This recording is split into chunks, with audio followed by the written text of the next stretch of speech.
Sure, right.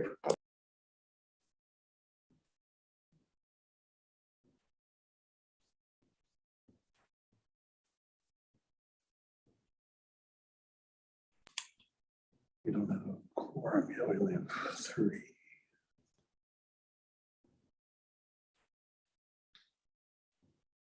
Jackie, we don't have a quorum yet, so we'll wait a few minutes here yet. Sounds good. I was trying to count the numbers, so thanks.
Jackie, we do have a quorum. All right.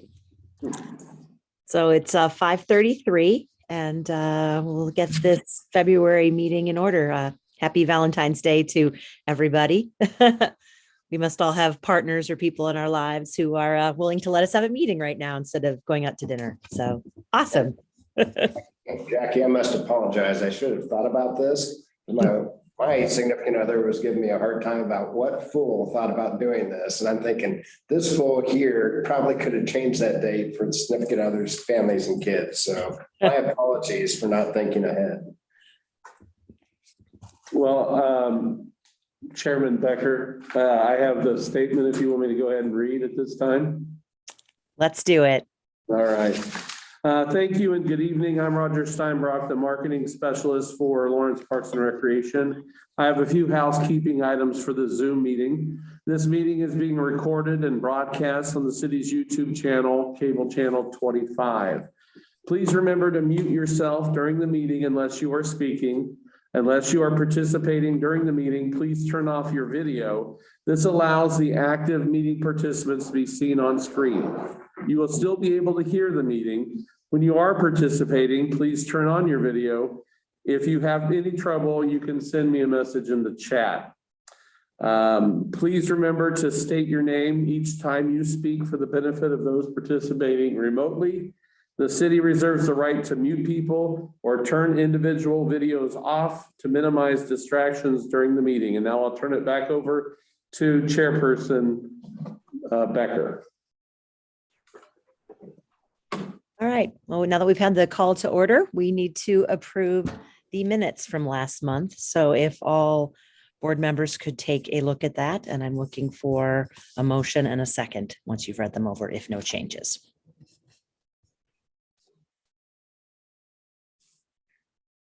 Yeah, get away. Yeah, it's okay.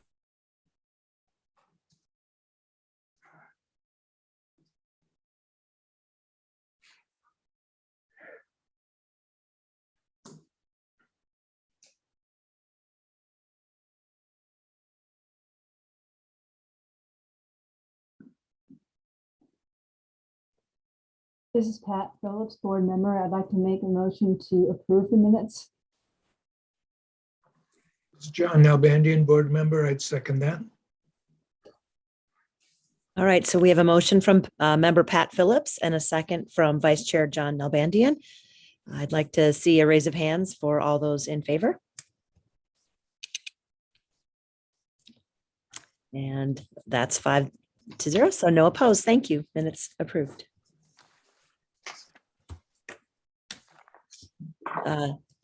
Next point will be our public comment section.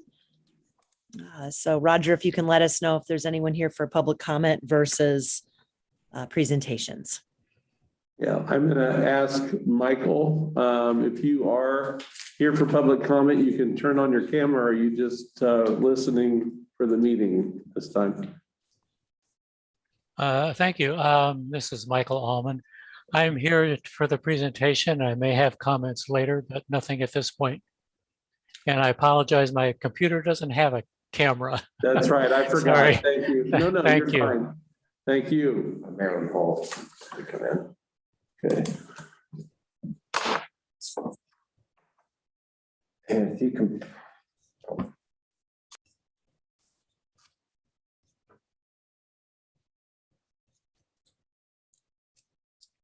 There is no public comment. All right.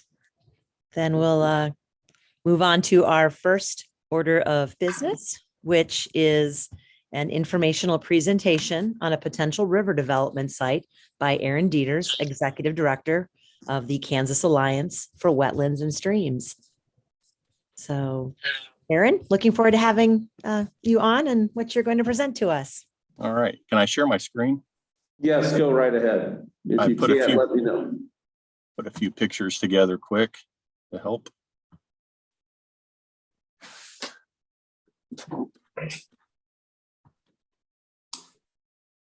Okay. Yeah, so my name is Aaron Deters. I am the Executive Director with the Kansas Alliance for Wetlands and Streams, or KAWS. Thank you for having me. Also on the line today is Bob Marsh. He is the owner of the Great Blue Heron Outdoors on Mass Street in Lawrence. And I think Bob will be following me up here with a little bit of back and forth. I'm going to present on an opportunity. I think that could be a potentially great opportunity for the community. It's very infant stages of discussions between the Corps of Engineers and myself and Derek on an opportunity that could be a great quality of life, quality of place attraction for the local residents. I'll give you a little bit of background on myself first and KAWS. So we are a 501c3 founded in 1996. And our mission is to connect the waters, lands, and people of Kansas. And that's a pretty big, pretty broad statement. If you look at our vision, we want lands that are prosperous for people and wildlife. We want waters that are clean, plentiful, and protected.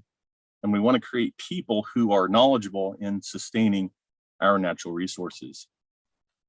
So the bulk of what we do within KAWS towards water quality focuses on the terrestrial habitat practices in the watersheds.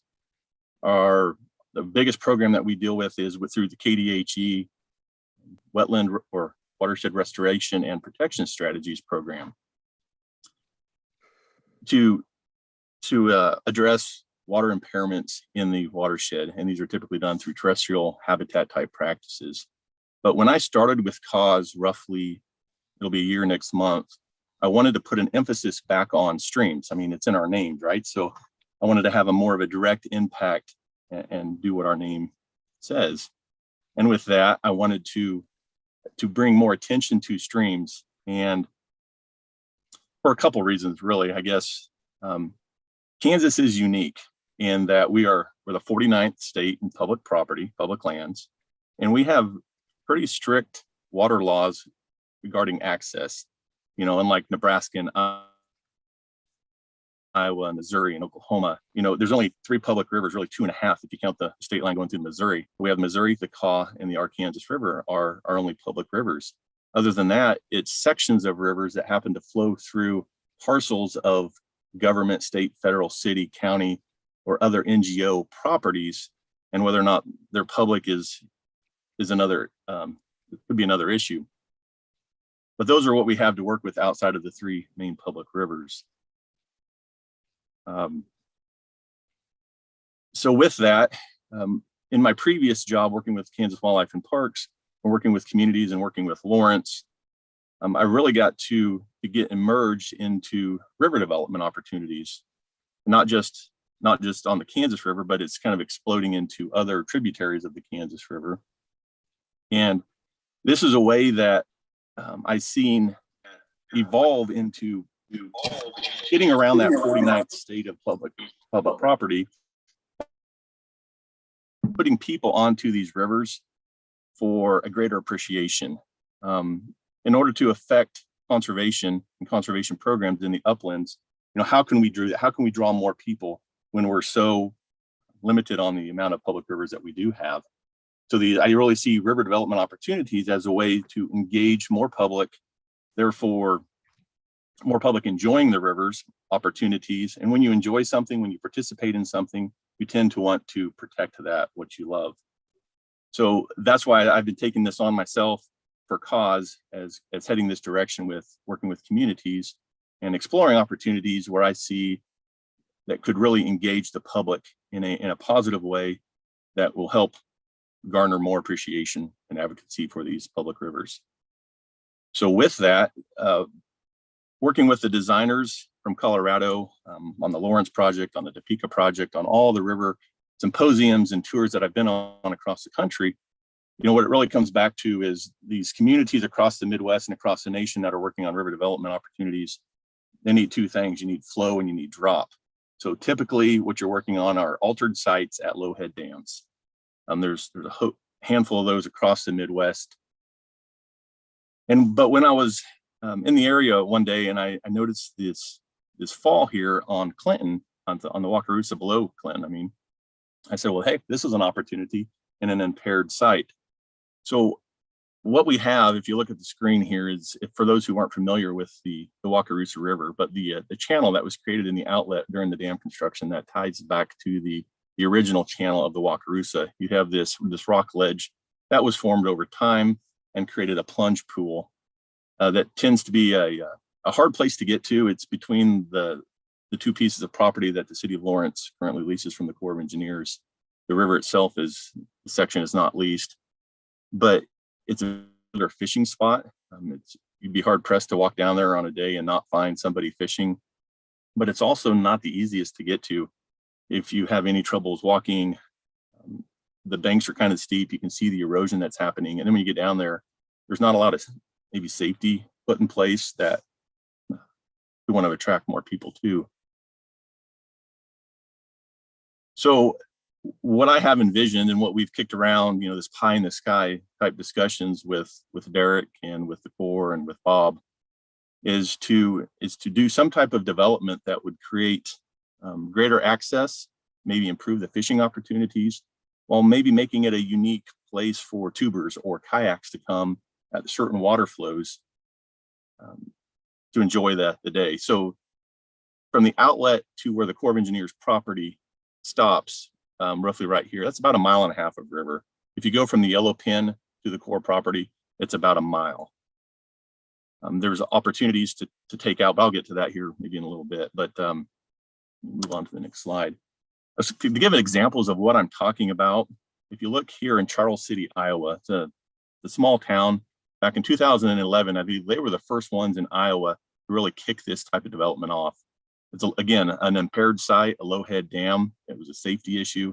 And on the right, the after picture is what it looks like today, where they create these pinch points and these stone terraced drops and pinch points that are aesthetically pleasing.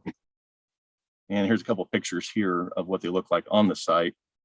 And this picture on the right, it's unique. It's that you've got guys or your folks out there in kayaks and these two kids fishing right beside them. And again, this is a bigger river, but I'm just trying to show the examples of what a river development opportunity could look like. Manchester, Iowa, it's a smaller town, but again, they put a series of 6 different drops at a low head dam site. You can see again, 2012, and how they stair-stepped it up above the dam site to create these pinch points. Again, here's what it looks like today.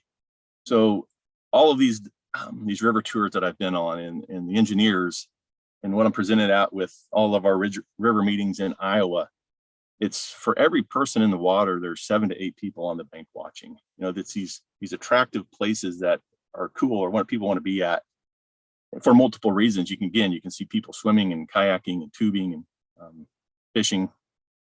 But again, it's the stone terrace, easy access, safe design. And then right here in just down the road from Lawrence, Topeka, Kansas, this is a project I was pretty heavily involved with.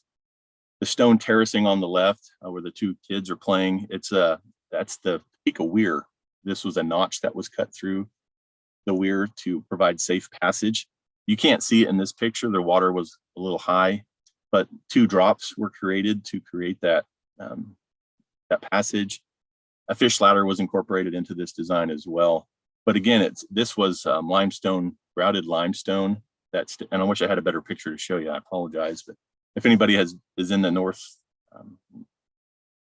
side of the river, south side of Highway 24 in Topeka, it's worth a drive down there to see what this site looks like now.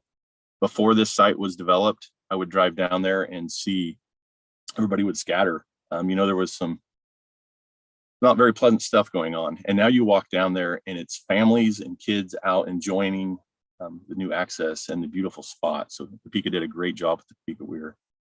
And then here, just another example in Pueblo, Colorado on the Arkansas River. This was a 14-foot tall dam that Scott Shipley was the designer on. Again, creating these stone terraces, these stone pits. And again, look at the number of people walking their dogs in there with a kayak, out there fishing, all enjoying that attractive place. So those are kind of the river improvement or the river development ideas we've been kicking around just to help paint a picture. To get a designer here to do a feasibility study and a conceptual, it's about $15,000 to $20,000. That would help say if this is worth pursuing a little further. And it's nothing that we're coming to the city and asking for money for. I think it's something that we would do privately with private fundraising to help get Scott Shipley with S2O Design in the area. But it's something that Derek thought that we need to present to the advisory board. And I'd like to introduce Bob Marsh here with the Great Blue Heron Outdoors. And Bob and I've had some discussion on this. So Bob, take it away. Okay. About 6 months ago, we opened Great Blue Heron Outdoors on Mass Street to be a fishing and paddling shop, also a coffee shop. So a lot of people come in to talk. And a very common theme is, where can I go to fish in a river? I don't have a boat. You know, I'm a student. I'm in an apartment. I don't have room. I want to wade and fish. Where can I go? And like Aaron was saying, in Kansas, the options are just so limited. So there's a couple of things we'd like to do if this project, gets to move forward. One would be that we could host a public meeting in the store to try to raise some money. And we're also going to, if this is approved, look for donations from customers and try to let them show support for a waiting opportunity, 10 minutes from Lawrence, with some contributions that they could make to help fund that feasibility study that Aaron was talking about.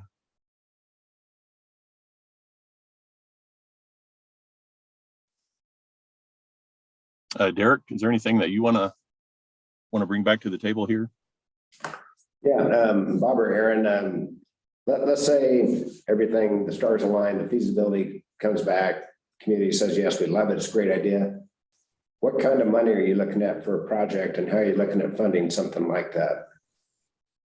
Without the design, without Scott coming back and giving us an idea, he hasn't really, until a conceptual is put in place, I can't put a dollar amount on that.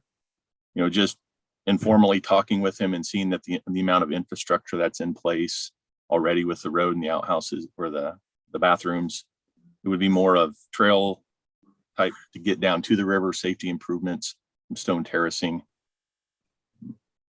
So I can't throw out a number, but compared to the other sites that we've looked at in Kansas, this one looks by far one of the most economical sites that's already set up for something. Would be if the feasibility came in with a conceptual, we would have to go back to the Corps. You know, if Lawrence said, hey, we're ready to roll through that, everything looks great, depending if where the money's coming from, it's still ultimately the decision of the Corps, because, you know, that channel was created to get the high water, the flood waters as quickly out of there as possible. So it would have to come in with a lot of eyes from the Corps of Engineers giving it the blessing.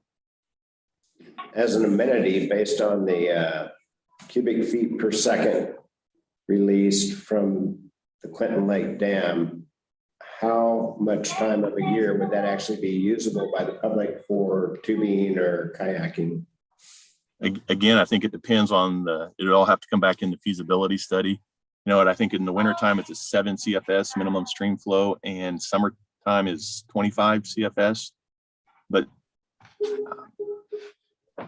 Scott, when he looked at the Corps of Engineers, he wasn't initially like, no, this is not a good idea, because it's multiple uses at that point, right? So at certain flows, maybe it's a tubing opportunity or someone in a kayak, or maybe it's a fast fishing opportunity.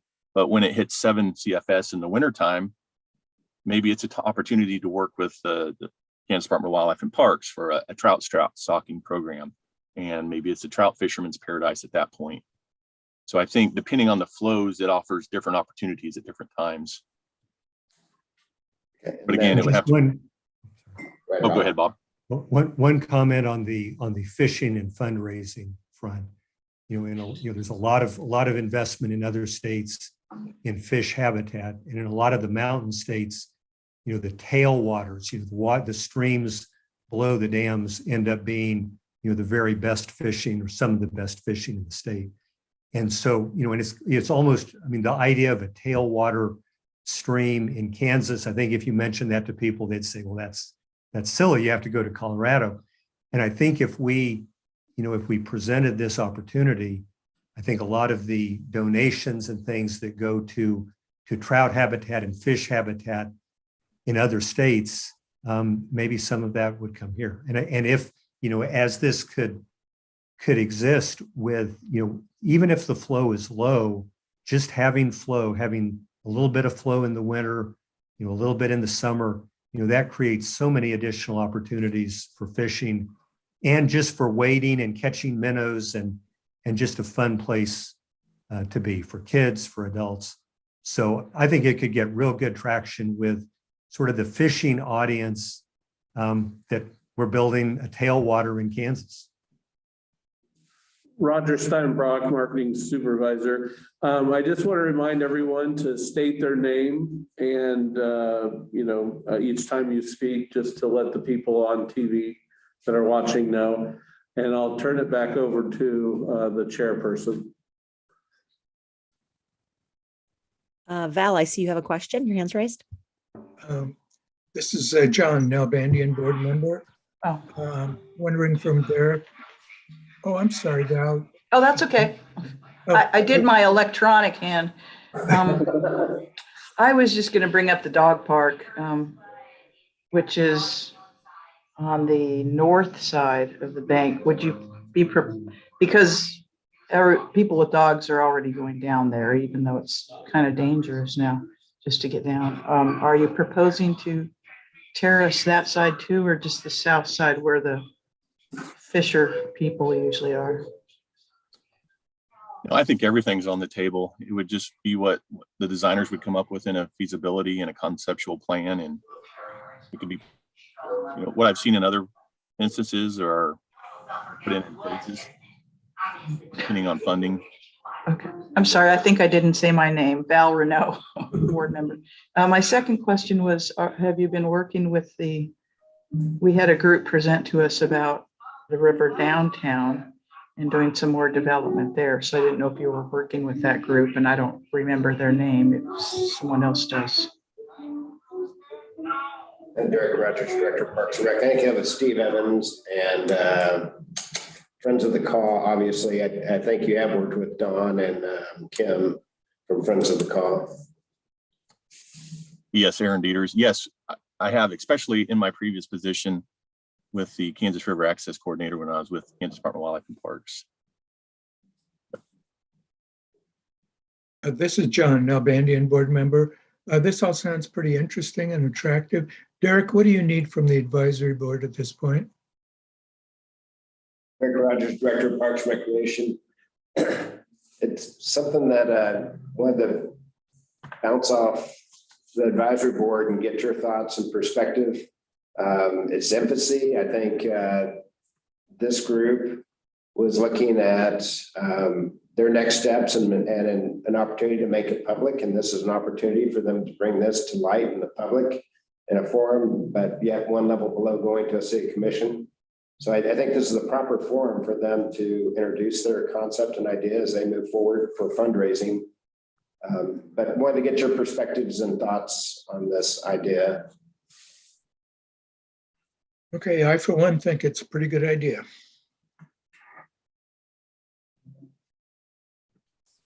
Jackie Becker, Chair.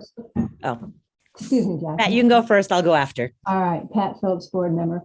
Aaron, I was just curious. You said you worked on the project in Topeka. Is that correct? This is Aaron Deters. I'm sorry, can you repeat that? You cut out. As I understood, you worked on the project in Topeka. Correct, yes. What was the funding source for that? So there was multiple funding sources. A lot of it came directly from Topeka. There was a Coast Guard grant that was initially in place. Coast Guard changed its. I'm sorry, something popped up here. I was starting the recording, sorry. Oh, sorry. The Coast Guard changed its rules for match. So we had to go back to the drawing board and ended up $500,000 from the Kansas Department of Wildlife and Parks. It was $300,000 from a state wildlife grant for the fish passage and another $200,000, I believe, from O&M. And then I think the rest of it came directly from the city. Thank you. Jackie Becker, Chair. A couple of questions. So I saw in some of those other pictures, it looks like there's a lot of trails going down to it. Would trails have to be created to allow access to these rivers? Is there a lot of trees around that area or no? This is Aaron Deters. Yes, there are a lot of trees, but the trails, I think, kind of lay out some of the initial placement of those access points. You'd be looking at some type of access down to the river up above, or a vessel put in, or a tube, or just additional fishing access points, and then below and above. Yeah, I think everything could be done through the trees. Okay. And then this might be more for Parks and Rec. I'm not really sure, but obviously the dog park, lots of people participate, very particular with the safety and wellness of their animals. Do you at all see this as having any issue, or do we need to make sure we're working with the dog park people on this so we're not dropping something on them from Parks and Rec, with a big change, and make sure that they're made aware of we're looking into this? Derek Rogers, Director from Parks and Recreation. I totally agree that we need to have that discussion with them, even though it's signed off that they're not supposed to take their dogs down there. People do take their dogs down from the north side. So yes, that's part of the public engagement, and I would encourage Bob or Aaron and/or to reach out, and we probably have some good contact names that would get them in touch if the trails were safe to get down. Looking at the access from the south side, we have a road that goes back there. We have a shelter that goes back there. We have, I believe, restrooms back there, although they're not flush, but they are restrooms. There is easier access, I believe, that could be had from the south side, but I could see trails potentially on the north side, maybe more work, just looking at the size of the banks. Roger Steinbrock, Parking Supervisor.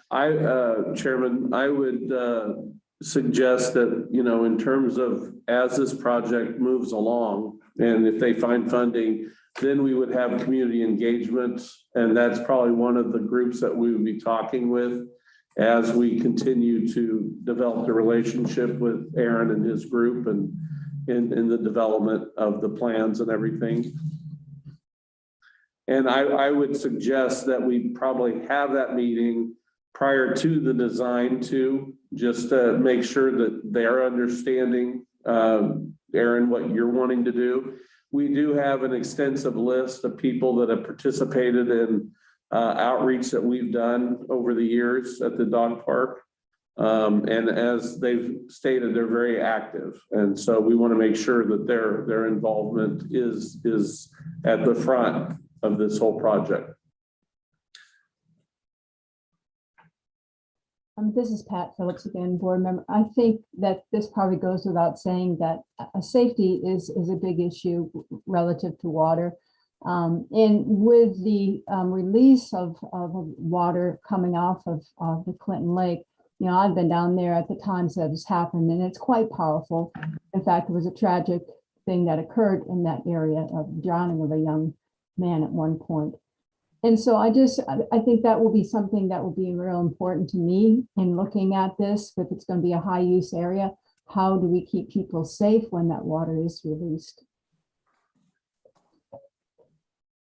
If I may, this is Bob Marsh. And to that point, I saw a directory of rivers to paddle in Kansas. And it actually talked about this falls as a exciting kayaking stretch in high water.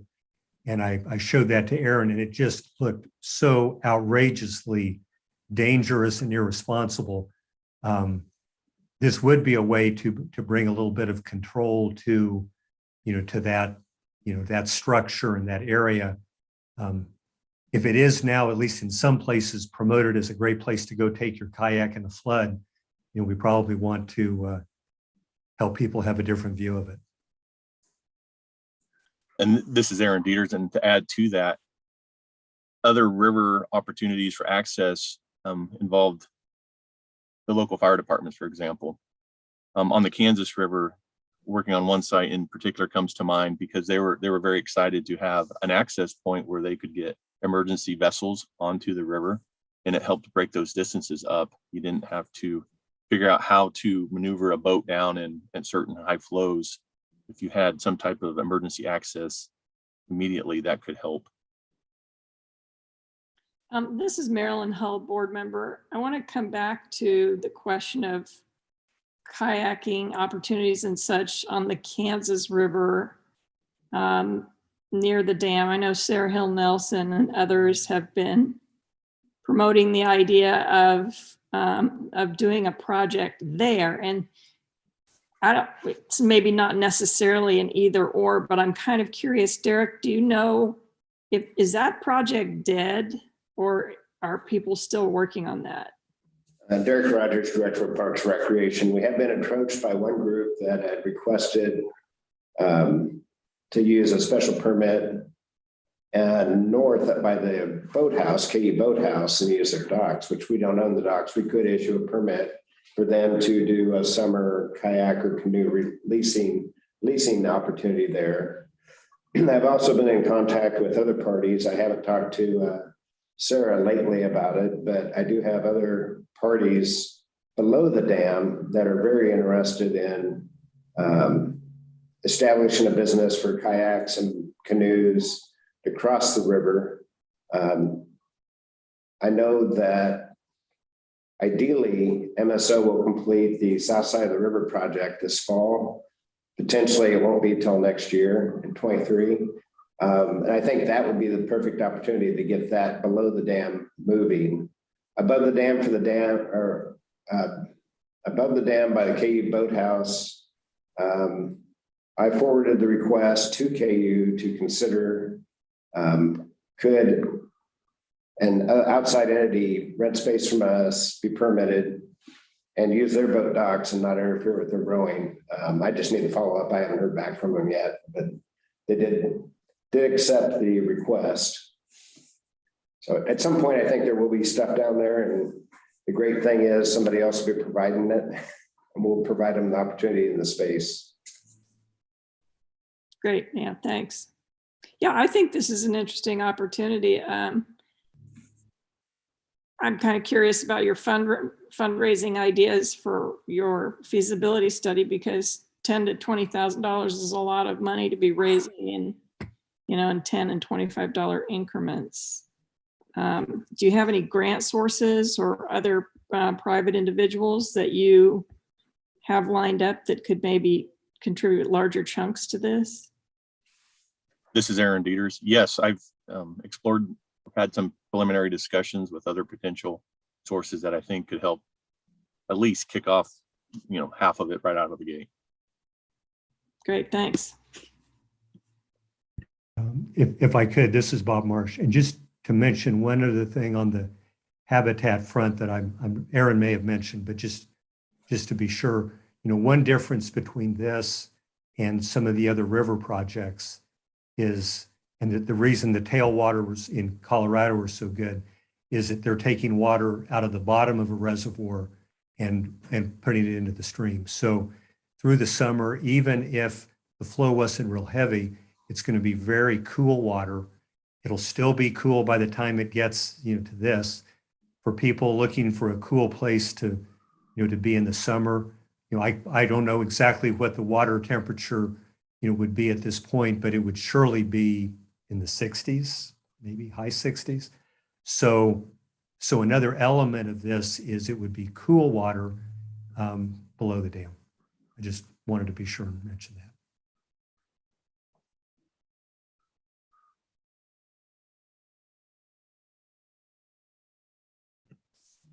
Any other questions for Aaron or Bob? So are we looking now for a motion to move forward, or is it just, we're just saying as a board, this is something we should be looking into? Derek Rogers, Director of Parks and Recreation. I think just show of hands, is there anybody opposed to them at the initial stages? And I think it's received a fairly warm, we're okay, you can start your next steps. Not your public, your feedback will kind of speak for itself. And my question, Roger Steinbrock, Marketing Supervisor, to Aaron, are you wanting some kind of support from the board as part of this presentation in kind of a motion? This is Aaron Deters. No, not necessarily. I think, just discussions with Derek previous is at what point can Bob and I start talking about this without somebody coming back and saying, hey, we didn't know anything about this. What are you doing? So. Derek Rogers, Director of Parks and Recreation. We did have the Corps on the phone. We did talk to the Corps. I think they were open to the idea. They do have restrictions on within 100 feet of the dam outlet on swimming. I'm sure as part of your project at the next step or during the study, looking at the impact of, say, low water flows and impact on the wildlife, the fish, is there a higher level of anaerobic water that's going to cause us problems because we're not Pueblo, Colorado with the high flow? Things like that, I would assume would be part of this, would be a study of the wildlife and impacts of changing that and what happens with your fisheries. Aaron Deters. Yeah, correct. We can sure bring that up. Oh, we got Michael Lemons raising his hand. Oh, Michael, Jackie. Michael, did you have a question or something to share? I would say that we're moving to public comment. If Okay. you. All right, so we're moving to public comment now. So Michael, do you have anything you'd like to share? Thanks. I'm still getting the hang of it. Thank you, Ms. Becker. Thank you. This is Michael Allman. Just to clarify and add to a few of the things that have been said, there was a question about the similar kinds of activities on the Kansas River. And I think this is getting pretty exciting, actually. There's any number of things going on. When somebody asks a question about, well, that project or which project, there's several. If you want to talk to Sarah Hill Nelson or Mike Logan of Abe and Jake's, some of you may already know that they are in the process of, they've designed and I think even now constructing water access for fishing and kayaks below the dam in the Kansas River. So that's one project.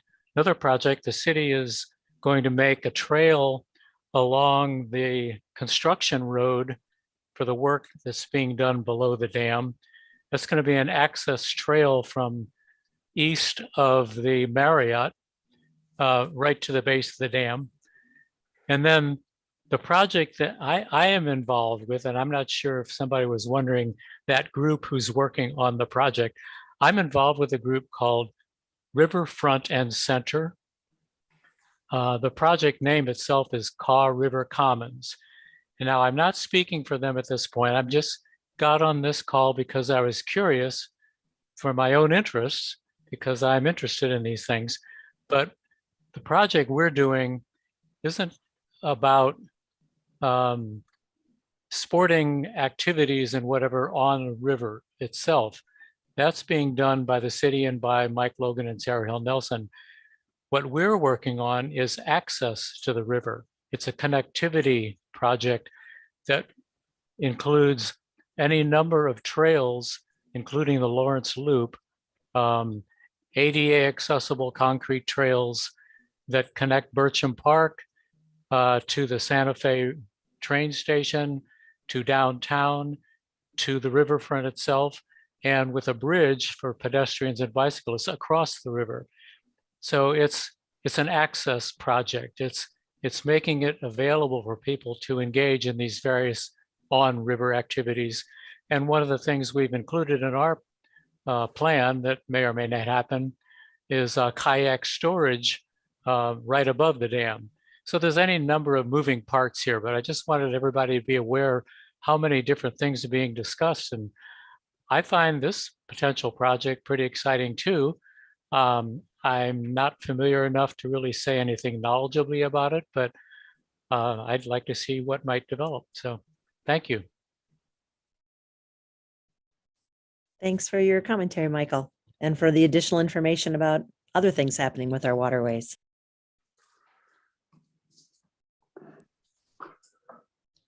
Any last questions from anybody? All right, well, Aaron, thank you. Bob, thank you. It's really kind of exciting. And I guess, will you keep us updated as you get working on your getting your monies together for that initial evaluation that they're looking at, so we can kind of know where you're at with it? Thank you.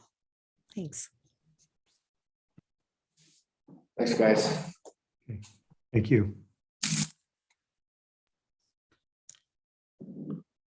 So obviously you're welcome to stay for the rest of our meeting, but if not, we're going to move on to number 2, which is the informational review, the ETC questions. And then it's behind on the website. Down here, The web, no, the Chrome. Chrome, okay. And Derek Rogers, Director of Parks and Recreation. I'm going to share my screen and walk through a little bit on the ETC. It's been a while since we've looked at it. And why is it doing this to me? There we go. Because we're not two-screened. Yeah. That's that one. That's that one, yeah. Okay. So to bring everybody up to speed, we did a ETC survey. ETC stands for the name of the institute. I can't tell you what the 3 letters stand for, but every year we do a survey, or we will from now on. And this survey questions should go out late spring, early summer of this year. Questions are being reviewed by staff. It has been highly discouraged by the ETC Institute and by our staff that hosted to modify the existing questions, because questions in the survey tied to benchmarks, which we use to compare with other cities on how are we doing, for example, with Parks and Rec and MSO and other services from the city. With the updated strategic plan outcome of unmistakable identity for Parks and Recreation, there are some gaps with the data and our PKIs, which are a baseline for our key indicators, key progress indicators on what we're doing. So We will need to add a few questions, but the space to add questions is very limited. There's also a capability of, there might be big questions out there. For example, do we want to do a big project, a major project, and see what kind of appetite there is for that in the community? With that being said, I thought about trying to go through the questions. The questions from the past are probably going to be really, really similar to what we see in the future when they go forward this spring to late summer or early summer. So I wanted to go back through the presentation that went to the City Commission in March of 2020 from the questions from 2019 on where are we as a Parks and Rec department. So based on that, let me scroll through this. There's a couple slides that I want us to follow up on. The survey goes out of a population of 800 surveys. In 2019, they got 867 out there. They look at our demographics. Here's how our survey, our last one, compared demographically to the community and how they went out. You can look at where they went. They tried to do a great job of getting around the community and to a different area. They also are looking at strategies of getting the surveys out to the homeless population, make sure that their thoughts are in the survey. So the big picture items, let me blow this up, is what are the perceptions of the community? And I will try to focus on Parks and Rec for this. Perception of downtown, which is part of our unmistakable identity. The purple, this area is very satisfied, and the lighter blue is satisfied. So you add those two together, that pretty much tells you how we're doing. The neutral and dissatisfied is the gray to the red. So people are pretty happy and satisfied with downtown. Again, this is pre-COVID, so things might have changed in the last couple of years on perceptions. Downtown Lawrence special events and parades. 34% very satisfied, 43% satisfied, 77%. That is a great number. Do you feel safe downtown? Availability of bicycle parking, other things. We'll go to the major categories. And let's see. Oh, there we go. Overall quality of the city's parks and recreation system. 30% are very satisfied, 47% satisfied, comes up to 84% overall. And we'll get down to the baselines here pretty quick, and you can compare how we look to the Kansas City metro area and how we compare nationally.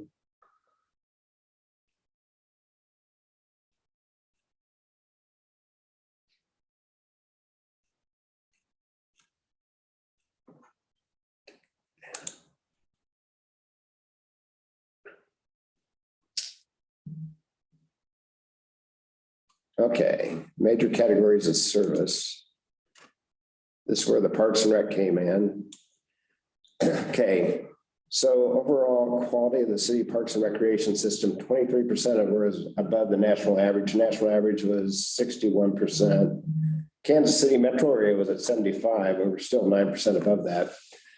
So as we look at our strategic plan and how we do things, how we get intentional, how we apply our resources, do we try to go for 85% or 89%? And how much resources would it take to move that needle in a positive direction or in another direction? So what metrics are we looking at? But that's one of the metrics in our key progress indicators.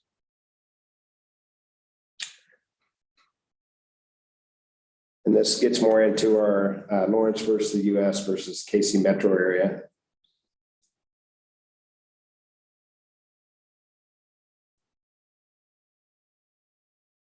I find it interesting just to look at the data, and I will be very interested to see how the 2022 data survey comes back.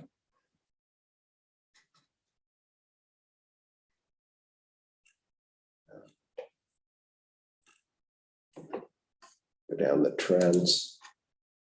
This presentation is out there on the City of Lawrence websites. It's also got last year or the 2019 survey questions. And why is this important? Not only does it tie to our strategic plan, it also ties to our master plan and where we're going in the future. So that's why I bring up the ETC, and just wanted to bring that to our attention, that the surveys will be coming out again, and maybe one of the lucky people to get a survey. 800 out of 100,000, not a lot of surveys. You can go through it and it breaks down how it's rated in different formats.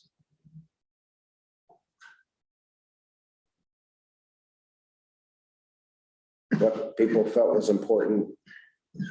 The other interesting thing on satisfaction, if you're really happy with Parks and Recreation, you don't list it as something that is really important. Trying to remember which slide that's on. Communications, I would say that we can always do better. We had a lot of Parks and Rec guide and things have changed, but that was one of the things that overall as a city, we need to do a better job with communication.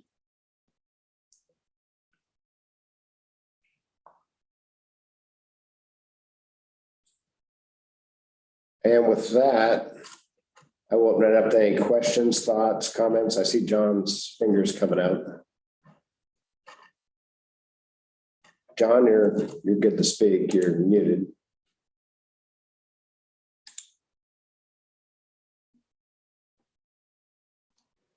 I'm sorry, Derek. Can you hear me now? I can hear you now. Yes. Okay, John Blozick, board member. You said 800 surveys were sent out to 100, out of 100,000 people, only 800 surveys went out? 867 went out in 2019. Their goal is 800 roughly. How many were turned in out of those 800? I think that might be why they sent out 867, because they need to get 800 back. So you're talking 0.8% the survey represents our town? Is that right? Got these answers? I'd have to look at the website again. Hold on. Meanwhile, Maryland Hall board member, John, they probably use a statistical sampling technique that is reliable and verifiable. You know, a lot of times with these types of surveys, it's actually possible to only survey a smaller number of people, but by the way you've constructed your sample, you have a pretty high degree of confidence that it's a representative sample of the community. So I wouldn't be worried about that number in absolute terms. I think they list in their report that plus or minus 3% or something like that is their margin of error. I think it's pretty good.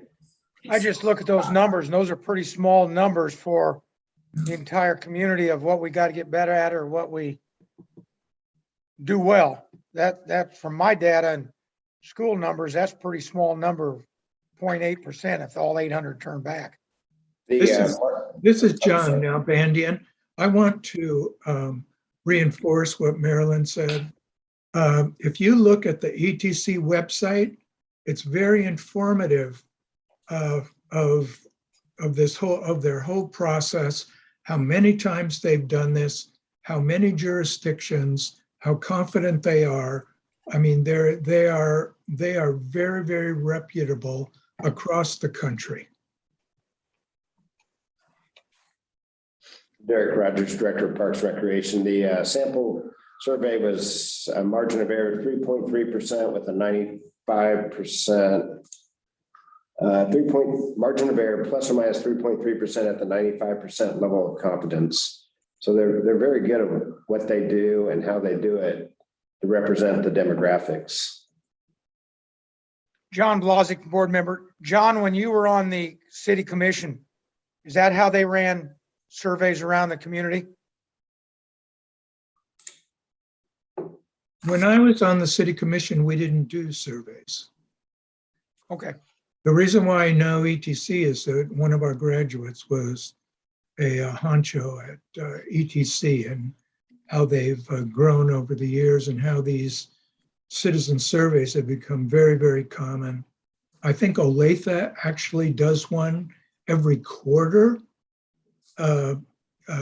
asking questions about specific issues that they have. So.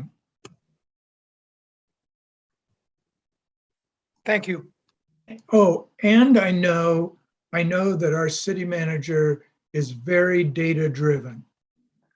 And so this is not something, the results here are not something that's just going to sit on the shelf. I'm sure Craig is going to push it, and I'm sure that Derek already has had that experience with Craig to know. Rogers, Director of Parks and Recreation, yes. And there's our unmistakable identity groups been working on a lot of its equity and inclusion questions that we haven't been tracking in the past, be new questions to go along with the survey to give us key progress indicators for our outcome area. So it will get used. So Derek, when are these surveys going out, and when will we then be presented with the information, or will you be presented with it? Derek Rogers, Director of Parks Recreation. From what I've been told by the communications, for example, we're getting additional questions that haven't been benchmarked in the past for our outcome area. Those are due back to City Hall by February 25th, when we had the ETC Institute contractor representative on our phone call with the executive team. It was implied that the surveys would go out 6 to 8 weeks after they get the final questions from the city. So I'm thinking that's going to put it in May, June timeframe, that surveys should be mailed out, interviews going on. I'm not sure how long it takes them to collect that data back and get a report to the city. Looking at the 2019 data, it looks like it was kind of rounded up around November, and then they had a PowerPoint presentation that went to the city commission in March. So that, I'm assuming we're probably pushing on the same timelines.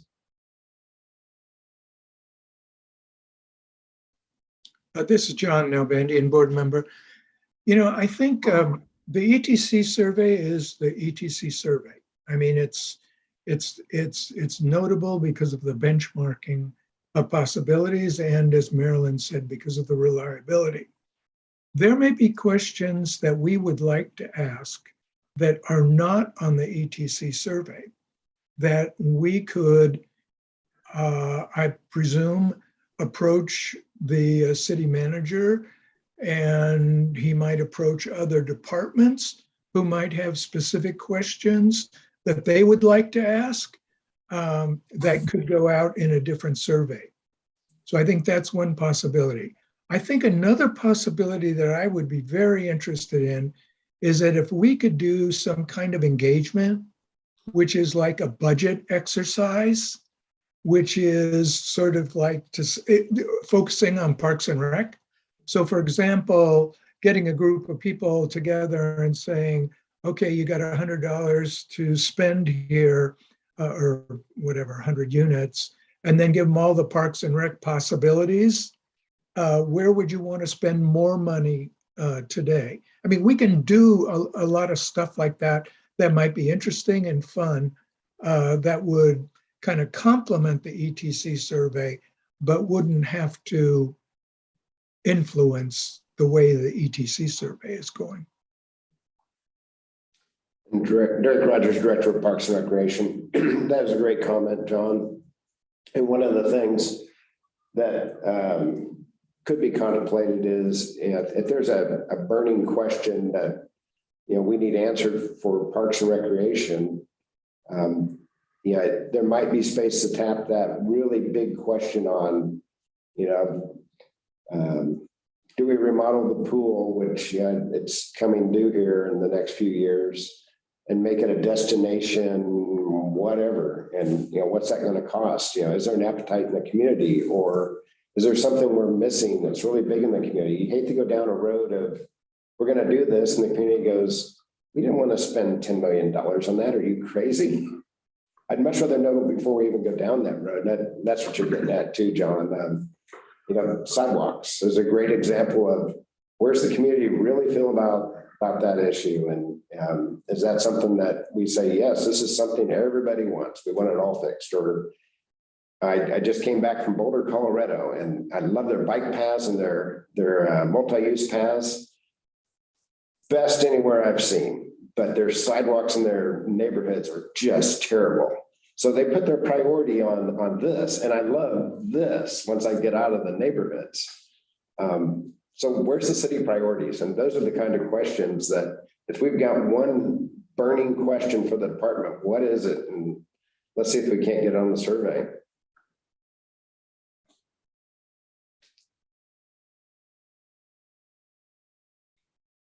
So I'd encourage you, if you've got a burning question, shoot me an email and we can have some discussions. Go, John. This is John Albanian, board member again. Derek, I think I would be surprised. Well, I think we need a question on the ETC survey about homelessness and how the city is doing with that. And because they've got to be concerned about ETC. I mean, of all the jurisdictions that they're dealing with, there's got to be interest in how those jurisdictions are dealing with homeless questions. And so I would approach them on that. Derek Rogers, Director of Parks Recreation. We'll bring that up with Danny Walters. And she may already be working on that. So they may already have a question running with that category, but that's a great one. Jackie Becker, Derek, another question, or I just wonder about is, have any other cities already done this and seen results? Because obviously with COVID, I think that certainly has us all thinking in a very different way than we were thinking perhaps when we answered the questions got answered or written years ago. Do we know if they're incorporating something related to COVID and how that affects or does not affect the survey? And how would it, where do we go with it based on that? Because we might all be feeling quite different than we felt a few years ago. Derek Rogers, Director of Parks and Recreation. I'll ask Porter that to see if he's had any interactions, or he can ask ETC about that same thing. It goes back to what we do. People join Parks and Recreation to be a programmer. They went to KU to work with sports medicine or do recreation, and this is their dream. And then they end up doing other things, and they're going, but that wasn't part of my dream.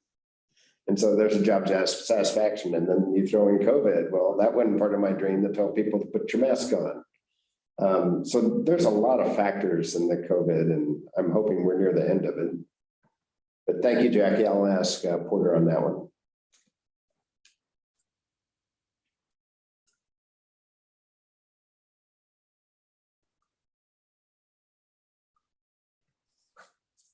Any other questions or comments regarding the ETC surveys from a few years back that we just looked at?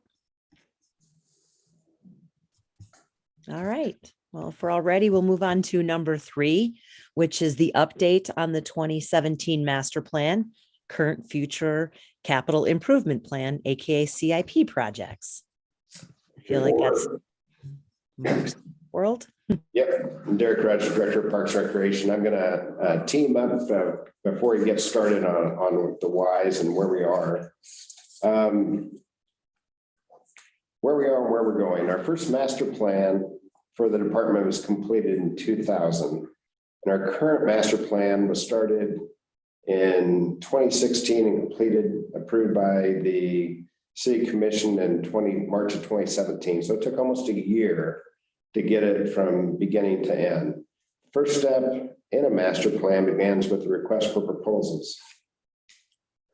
So we'll get to that in a little bit. In 2002, Parks and Rec had a master plan developed for the Corps of Engineer leased property where Eagle Bend Golf Courses, YSC, Mount Runs, Sesquicentennial Point, all that stuff. And that's great, but that plan's over 20 years old. And look at all the users that keep coming back, whether it be, let's expand the dog park, let's do more with the youth sports, let's do The amphitheater's been on the plan for a while, and we are working on doing something there, but I think it's time we really got to get that remaster plan too, and have the community engagement and where they want to see us go with it. Master plans are meant to be updated every 5 years and provide coverage for 10 years. So our first master plan, we went way beyond its life, whereas it's also economically more financially feasible to update at 5 years as recommended than wait till it's out of date. Master plan is a tool for prioritization and planning of projects and resources. It must be considered in the context of the other city needs and budget realities in each annual budget, and that is developed by the city manager and then approved by the city commission. Given this, projects and staffing levels outlined in this plan may likely shift over the course of the plan horizon, must be in sync with the city's adopted strategic plan and other needs over time. So now we have a new strategic plan, and we have a new Horizon plan. Horizon 2020 finished, and we have Horizon 2040 comprehensive master plan for the city of Lawrence and development enhancements.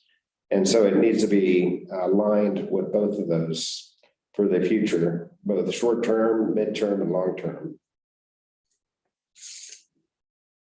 The community supported master plan provides guidance for future development, maintenance policy development, and funding and delivery of the city's services. It identifies opportunities in the 10-year vision of the city of Lawrence.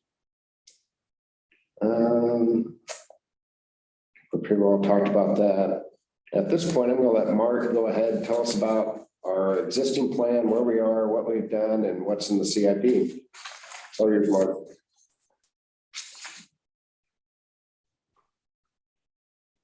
Hello, everybody. Mark Ecker, Assistant Director of Parks and Rec. Can you see my screen there? Is it big enough? Derek Rogers, Parks and Recreation. Can you make it a little bigger? How am I doing? That's all right, good. so this is the scorecard out of our current master plan. In this first section, the goals talks about program and deliveries. So a lot of these are ongoing things where we can't check it and say, sure, we did it. But if you look through here, you'll see a lot of things that we've worked on. So a lot of it, more hobby programs, looking at doing more special events, developing bike bed safety programs. So this up here is a little harder to check off. When we go down into this section, the goal number 2 starts talking about capital improvements. This is where we've actually done, in my opinion, a really nice job of starting to check these things off. So the master plan actually identified certain things that should be done. So here at Holcomb, we have parking lots, we have all sorts of things. So what we've done is come here, as we go through our CIP, we'll just check these off. So every time we have an item here, we try to get it into the CIP. So you'll see this one is out in, I think, 2026. But here we did parking lots, we did interior renovations, we have a major enhancement coming. So we've done a pretty good job of knocking out most of the short-term goals that was identified in that master plan. Community building, we replaced all the HVAC, we worked on interiors. We have an enhancement coming. Here's where I want to point out the master plan is starting to get old. So currently in the CIP, we have this at 900,000. So a lot of the numbers are starting to get old in the current plan. Lawrence Loop talks about differing sections. So we've been just kind of walking down the list. Haven't done them exactly in the order, but there's progress being made all the way through. Land acquisition is one area where we've been pretty deficient in identifying funding and making that a priority. I think we probably need to get to that in the fairly near future because the city's grown out to where our furthest out park properties are. We need to be outside of the city limits in the urban growth area to start identifying potential there. We updated the pro shop at the golf course. This talks about a longer term thing of adding more golf. That number is probably too low now. Historic structures, we have the Carnegie building in the CIP. We did work on the Union Pacific Depot. We've talked about trying to just identify a blanket item for historic structures. There's other historic structures in the city that maybe aren't listed in our task list. So the Grover Barn's an example. The community building exterior is an example. Brick pavers, we completed that project. It was a 4-year project to replace all the pavers downtown. Planters are in the downtown master plan. Finding a downtown event space is another item that I think we highlight as, if we're going to do all these events, we ought to have a way to effectively manage those at a specific site. Spray parks, we're walking down the list on these. Burroughs Creek will go in by this May. Lions Park has a engineer hired for that one, so those are moving right along. Again, dollars are wrong, so we know we're closer to 400,000 instead of the 200,000. In the CIP, we have one identified out west. We have another one identified for upgrading the South Park. It just kind of goes on down the road. Here's where the outdoor pool painting, yes, replace the old slides in the CIP. Here's the major renovation. It was 2 million here. We have 4 million estimated here. That may even be a little bit low. So a lot of updating CIP is keeping us current so that we can actually lay these things into the master plan is right with the CIP. Amphitheater is a long-term goal. We haven't accomplished that, but the whole point of this is we've been doing a pretty good job checking off a number of these items. These smaller neighborhood parks, some of these are just getting them lined up in a CIP year.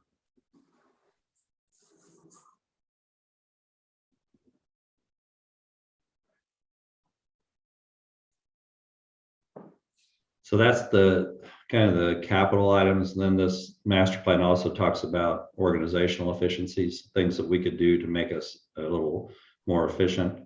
So everything from increasing minimum wage, we're trying for a goal of 10.50. That goal's kind of come and went almost. We're pushing up near $15 an hour on maintenance.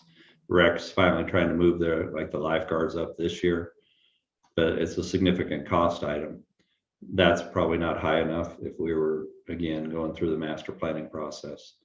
These are kind of how do we support with staff. So we added a second assistant director. We added a manager to do internal services. We talked about a human resource person dedicated.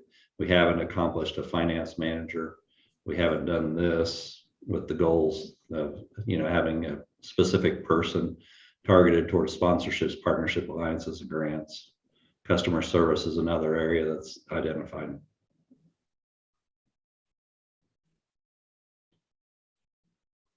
I'm going to stop there and then switch over to more current. Are you seeing the orange screen now? Project list? Yes. So this is working on our CIP current. So just give you just a 5-minute update on these. So the Victor Park, we've already done a PO to start extending trail over there. That's in process. Eisenhower Park, we've also cut the POs to do a new trail in Eisenhower Park, which is the one behind the police station. We call it Eisenhower because that's the name of the street next to the park. It doesn't officially have a name. So this money for roads is allocated to improve our worst parking lots and worst roads. We're still in the process of identifying that. Youth Sports Complex will be doing more sidewalk work. Dog Park, we have money allocated to improve the restrooms and parking out there.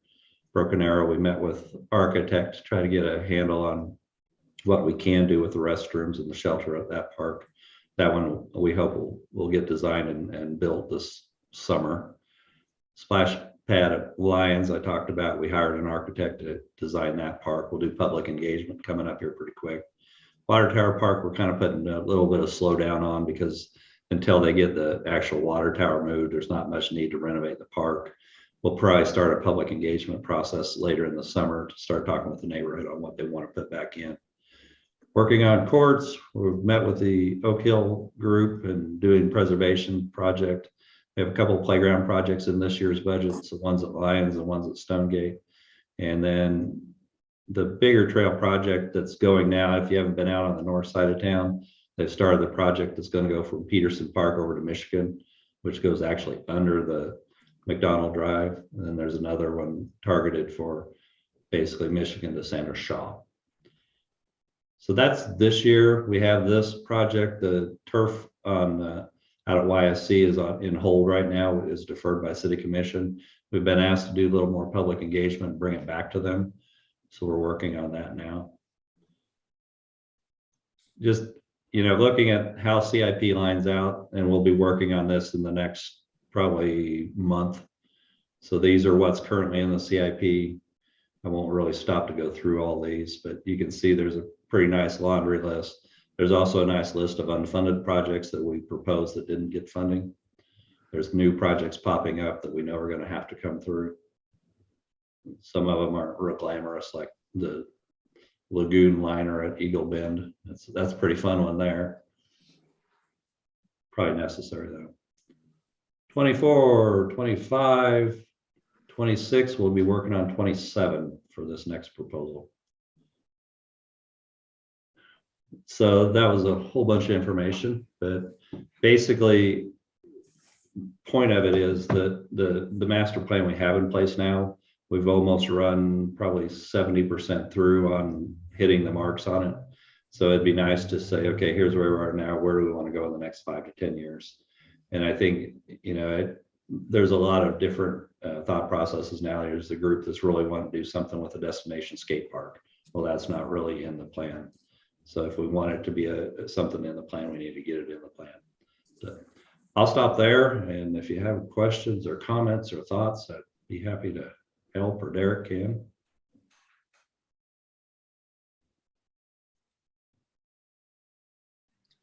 This is Marilyn Hull, board member. Derek and Mark, what action are you looking for, if any, from the board tonight on this? Okay, I'll read my spiel. What I'm trying to get to is looking for support to go ahead with the master plan. And let me get you there where I think we are and where we're going, and kind of give you some of my thoughts and that department direction and vision that we've talked about.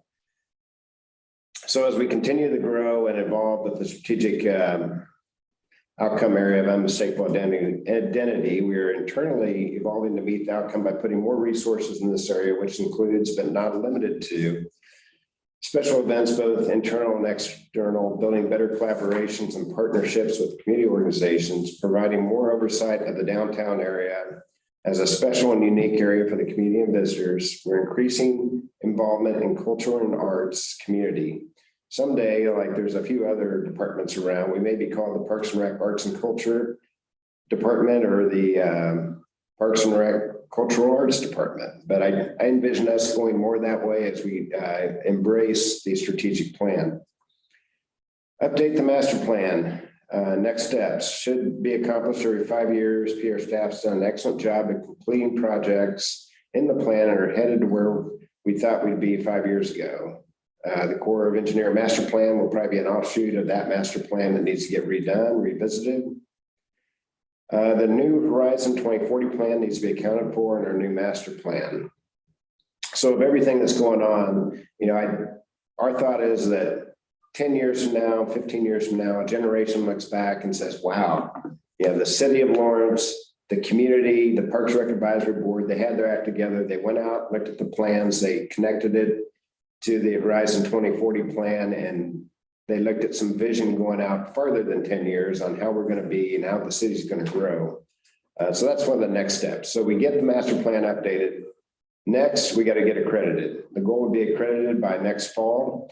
Part of the accreditation is you have to have a strategic plan and a master plan. We have both of those, but the master plan needs to be updated, and that's going to give us some good direction. After accreditation, we submit again for the Nrpa Gold Medal Award. We've been a gold medal finalist every time we submitted. I think we can knock that ball out of the ball field every time we submit. But until we're accredited, I don't think we'll ever be the gold medal winner. My goal is that we submit after we're accredited, we have a new master plan, the strategic plan is completed. So where are we going? We would like to have a recommendation from the advisory board that we're on the right track, and we'd like to go out with an RFP to get a master plan updated. So with that, Jackie, I'll turn it back to you and see if there's a motion to support or discussion. All right, so Jackie Becker here. Any other questions or thoughts? This is Pat Phillips, board member. So in order to get the master plan updated, I was part of it about 6 years ago. That's a group of people that worked on it. Would that be the same way of doing it again? Derek Rogers, Director of Parks and Recreation. From what I can tell and reviewing the old RFPs and how this went on and the public engagement models and the working groups, yes, we will have that. And the goal is to get a master plan that is truly community centered and we're going in the right direction where they want. We want a buy-in of 100%. We all bought into it. This is where we're going as a community, as a department, as a city, and let's get her going. So yes, that's the thought. I think it's going to be a long trek, and we had so far in the 2 master plans, we had 2 different firms bid on those. So we had young, give me a head nod, younger or young, I can't remember, Mark, on the first one from 2000, and then we had younger. It was younger. Yeah. Then we had Green Play on the second one, and we'll see who bids, but I'm hoping that we get some different bidders and give the community an opportunity to see some variance from the cookie cutter potentially. Strategic plan too. Yeah, that matches the strategic plan, and that's the strategic plan is going to be a big piece of this. And we're open to your thoughts. We haven't written an RFP, so. I like the idea of looking for other companies to bid on this. I think it's nice to have other forms of creating the master plan.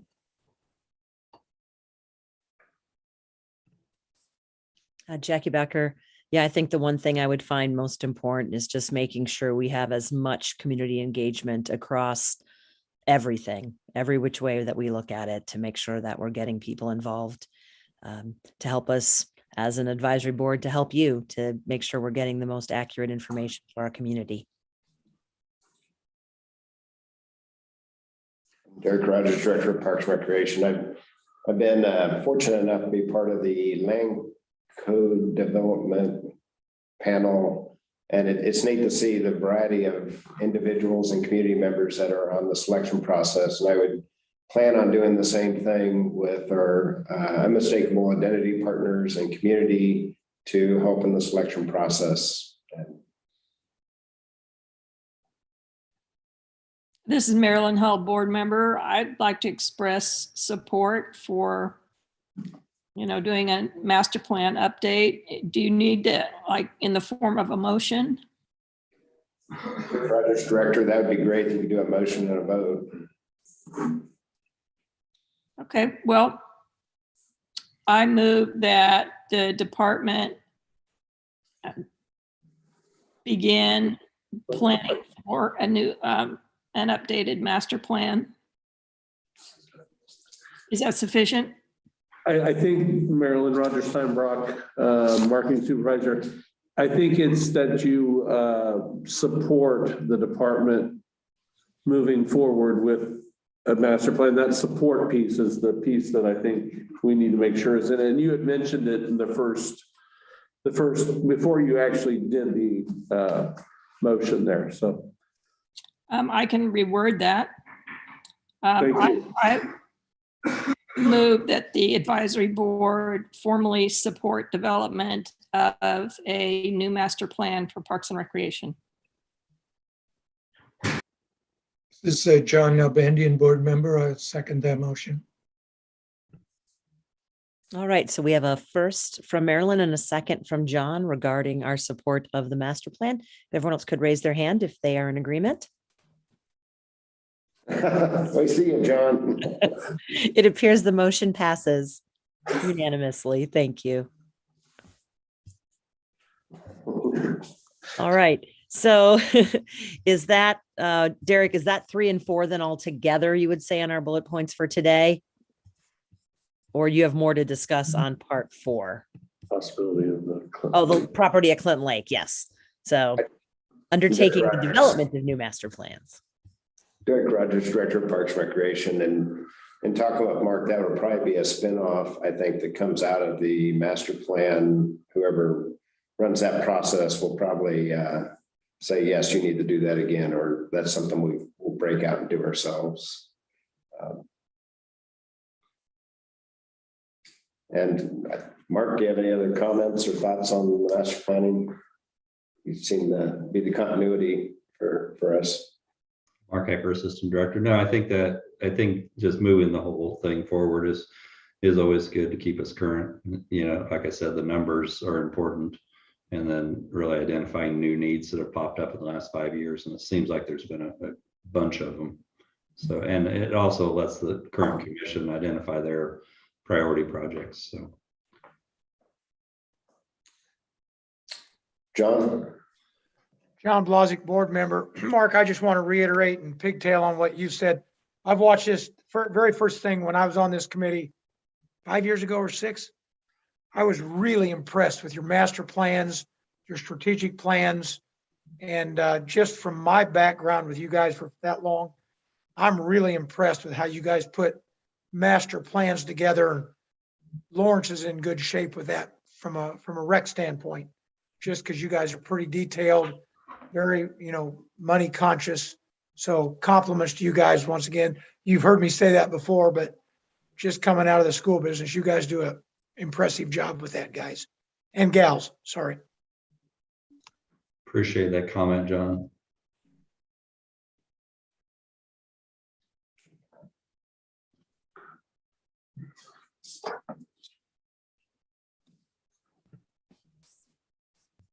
All right, so moving forward, are we talking about the leased property at Clinton Lake on number 4 then? Or is that all part of what we're doing right here? And then we're moving on to concerns of board members right now. Mark Ecker, Assistant Director. And probably what will happen on that is the master plan identified the need to master plan the park and or other parks. So it'll probably spin after the main master plan. So that gives us a little cover over the top if we want to come up with other parks that need to be planned.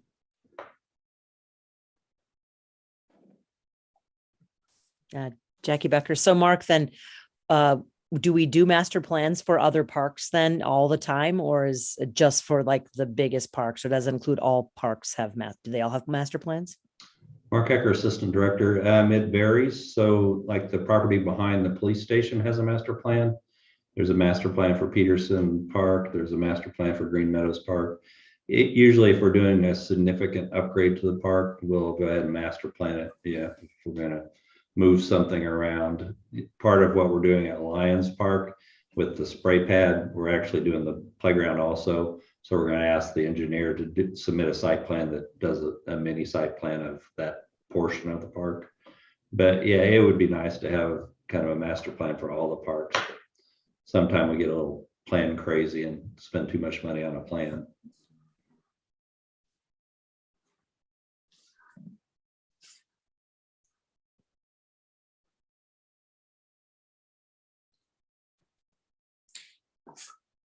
Derek Rogers, Director of Parks Recreation. I think you're ready to move on to the concerns of the board. Let's do it. So moving on to E, concerns of the board. Anything out there right now from all of us?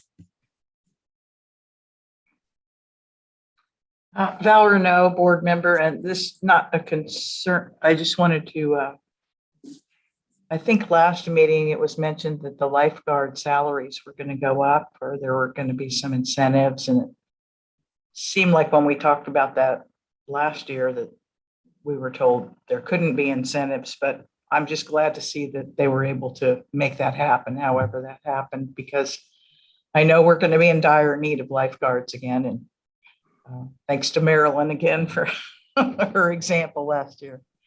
So, so kudos to whoever and to all of you for getting that accomplished. Derek Rogers, Director of Parks Recreation. Kudos go to Lindsay Hart, who's probably going to provide that in part of her update.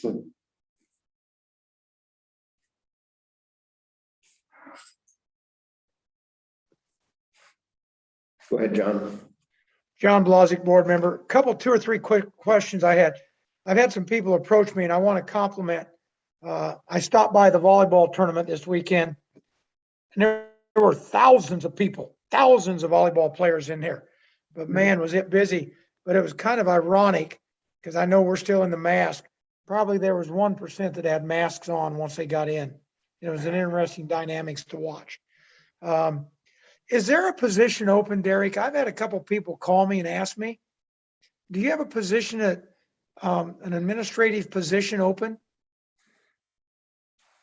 Derek Rogers, Director of Parks Recreation. There's currently 2 positions open. Brandy Shoemaker was the recreation manager, and she moved on to do something else. And we had a management analyst position, which Penny Poller had vacated. And so in trying to realign as we move forward with the strategic plan, Lindsay has bid out the recreation manager position, which was Brandy. And then the management analyst was doing more financials, but as the city added more financial resources, I think they got 1 or 2 extra people. We have extra oversight from finance right now at the city hall level. So we moved that management analyst underneath recreation to address rec track and doing other agreements and contractual items. So both of those are on the street to be filled right now. So are they published somewhere? Where can somebody find those? For jobs. I don't know where to tell people. That's jobs. Lindsay, Lindsay might be able to tell you a little easier. Sure. Lindsay Hart, Assistant Director. They are posted on the Lawrence website on the jobs page.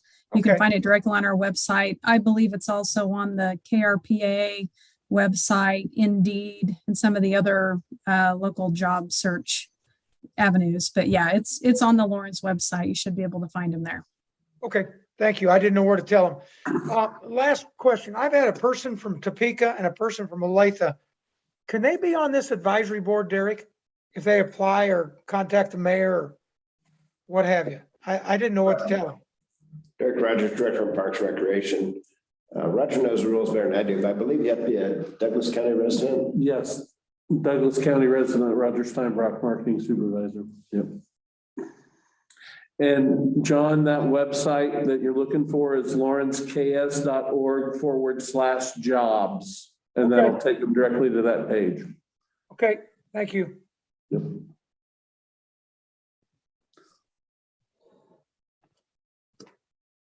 Thank you. Any other comments, thoughts, ideas from board members this month? No. All right, then we can move on to our next. Hopefully everyone got to read over the Recreation Advisory Board report to look at some of the numbers and what's going on with that. And then our next space is moving on to the Parks Division update. Yeah, I think Derek Rogers, Director of Parks Rec. Lindsay was wanting to give an update on the aquatics for sure. Maybe. Then yes, Lindsay, please take it away. Lindsay Hart, Assistant Director. I have just a few things. And thank you for mentioning that. So hopefully you all were able to read the programming report. We've obviously been very busy and a lot going on, but yes, we were able to increase the aquatics pay rates. We increased across the board $2 per hour for each position. And we were very excited to be able to announce that. And so those are posted. And we're really hoping that it helps with our recruitment efforts. And as you all know, it's been a struggle, and we're really hoping that this helps us fill some gaps. So please spread the word and feel free to let me know if you have any questions, but we're very excited about that. And as you mentioned, we do have 2 positions open. Those will both report directly to me in the Recreation Division. So I'm really excited to get those filled and have a full staff. Those will be posted until February 25th. So just a few more weeks. And then hopefully by our next park board meeting, I will be able to announce some new staff members. And other than that, we opened summer camp enrollment started today. So we're definitely thinking about summer here on the recreation side. So we're in full swing and getting things moving. And that's all I had. Thank you. Thanks, Lindsay. Speaking of swinging, I was impressed at the number of people that sign up for dancing classes. I have no skill in that. And I was like, wow, I guess I could just take a class and figure that out. So thanks for that. All right, well, now we can move on to the next update, which would be the Parks Division update, starting with Yarda. Mark Hecker, Assistant Director. I would, if any of you would like to update the whole board on our meeting we had, Marilyn. Yes, we had a Zoom meeting with Nora Murphy and a handful of other people, citizens who are very interested in Yarda. We presented the recommendations that our subcommittee had developed and that this board had approved, and had quite a bit of dialogue about that. I think we had some major concerns about trying for the city, about the city trying to take over the actual Yarda site. The folks representing Yarda had some counterpoints to make on some of our objections. And at least Nora Murphy was pretty forceful in wanting us to continue to try to engage the Burlington Northern Railway Company to see exactly what we can find out about either acquiring or using that property. We pitched the idea of doing some sort of trail, interpretive signage, and or shelter in that area.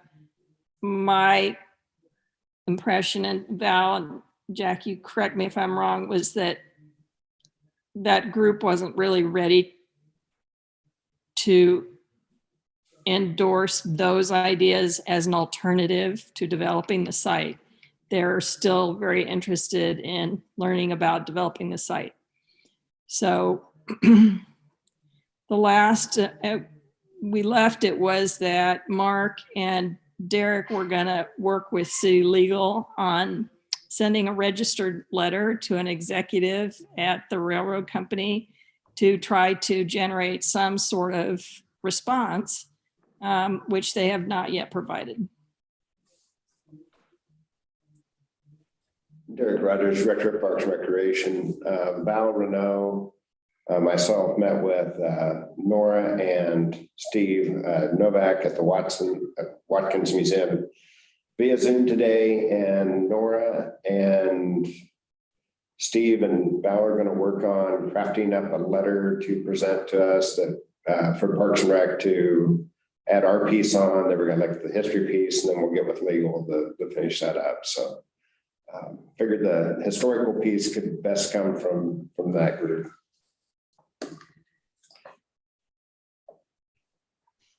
Jackie Becker, to add to that, Nora did reach out to the East Lawrence Neighborhood Association, and I believe that they will have her on the agenda in the next month or so also. So if there needs to be additional, once the railroad letter gets out, if there needs to be any probably local push, I'm sure you'll have some volunteers who would be interested in that area, but she'll be on the schedule for Ellen and I saw getting that accomplished also. Mark Hecker, Assistant Director, just to move us further down the list. The downtown parklets is something we kind of inherited as a department here just first of the month. There's been multiple staff changeovers in the MSO department, and the city's commission has expressed an interest in getting the parklets downtown moving forward. So what's happening currently is the temporary resolution for those parklets expires at the end of March. What we're working on is trying to come up with a set of criteria that would extend the parklet program going forward with perhaps a charge per stall. We've talked with a couple of architectural firms to see if they can draft the 3-page criteria. If you want to build a parklet, here's what it has to look like, and here's the charge for it. So what I'm hoping to do on the first is, one, ask the city commission if they want to extend the program, a yes or no, and then two, if give us permission to hire a consultant to bring it back to them, probably end of summer, with a program that would be basically started, I'm hoping August 15th or so. So that's where we're at, and we'll hopefully develop a memo for the city commission here this week to get it run over there. Other updates, tonight's the last night to enjoy the downtown holiday lights for your Valentine's Day. So get down there. They'll be going off tomorrow. So, and then we'll begin the work of taking them down on Mass Street. But other than that, parks have been very busy. It's just been kind of interesting with all the nice weather. We've had a whole bunch of people out on the parks and in the trails. So it's good stuff. Jackie, we have lost our quorum, so we'll have to postpone the vote to cancel or to close the meeting and that stuff once we get there. So can't close it. Since this is just updates, that's good. So we probably should have. We'll probably have to do some. If we're going to continue doing Zooms, we're going to have to come up with some plans on if that happens and that type of thing with folks to let them know before they leave that we need to look at those things. So, sorry, Martin. All right. So then moving forward, are we just end the meeting because we need to because of quorum, or do we finish the other directors section? Good, Director of Parks and Recreation. I think I pretty well covered everything. I'm pretty well engulfed and immersed in strategic plan. So I think when we're just discussing and not closing or voting on anything, we can discuss whatever we want. But I'm open to questions. If you have questions, be happy to answer them.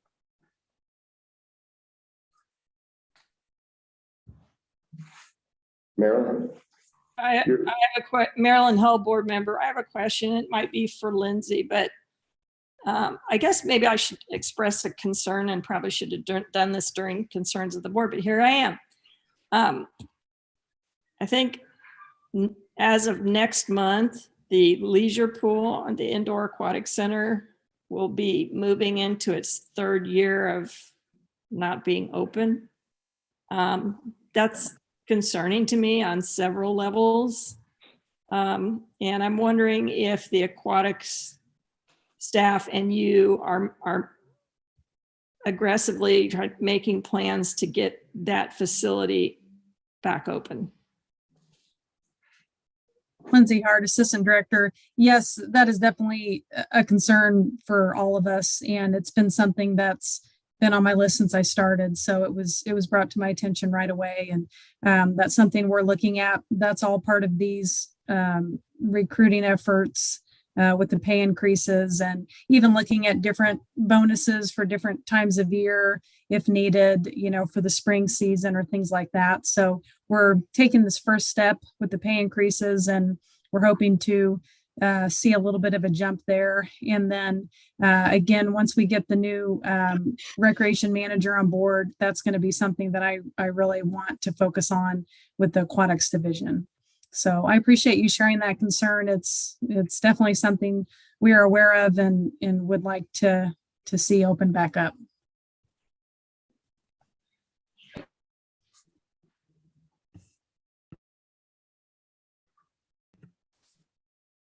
Anything else, advisory board members?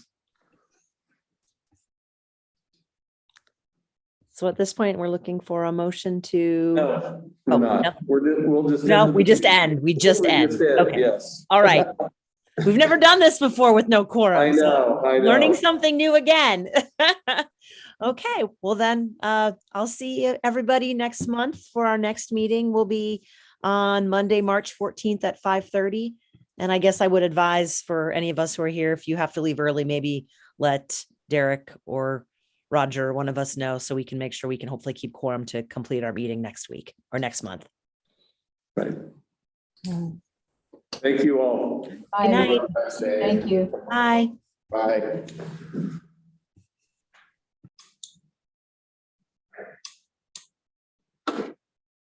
Oh.